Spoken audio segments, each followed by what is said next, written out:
All right, today we are talking about coordinate grids, also known as Cartesian planes. A coordinate grid is a two-dimensional grid that creates a system to allow you to plot points or to find points. We see that point A is on this grid. We can access that by saying it's at 2, 3. So A is at 2, 3. That's a coordinate grid or Cartesian plane. It's known as a Cartesian plane because the mathematician René Descartes came up with them quite a long time ago, even before I was born.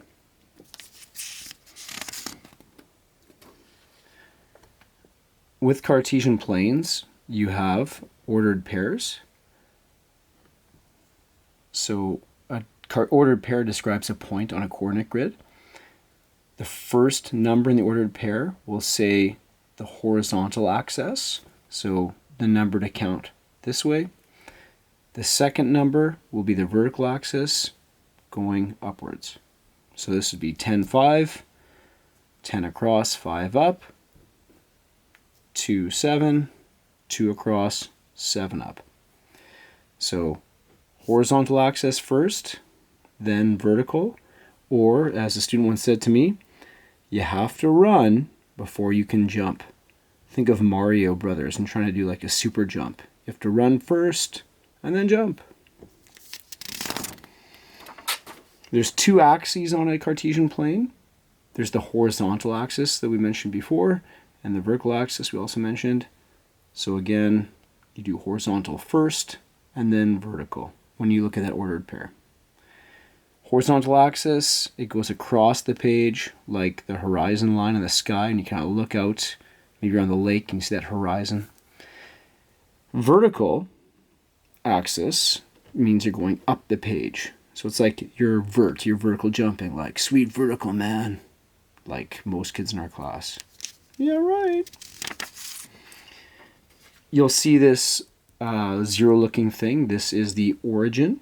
So that's the points where the horizontal and vertical axes actually intersect. That's where they begin from.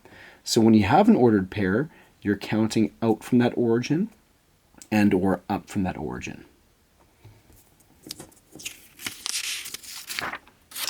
The last thing to talk about for now is the scale, and that's the way the numbers are on each axis. That's the way they're set. So you have these three Cartesian planes that all look pretty similar, except they have different scales. The first one has a kind of normal scale, if you want to call it that. It goes by ones. So each axis has a scale going by ones. The second one has a scale going by twos. So although it's the same size, the scale is actually more. And then the points have different values. The last one has a scale going by tens. So instead of just being by ones or twos, it's by 10. The first point then would be 1, 2 across, and 1, 2, 3, 4 up. So A would be 2, 4.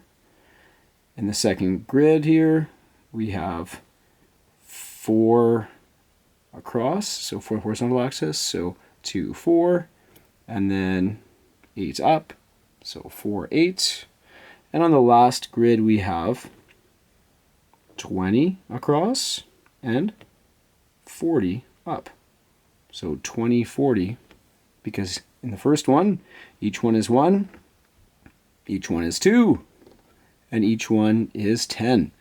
Why do you need different scales? Well, sometimes you're dealing with really big numbers, and you don't want to have to make all these little tick marks. Please check the next video where I'll be going over some of plotting of points and accessing points. Just to help you understand that part of the assignment better. Thank you.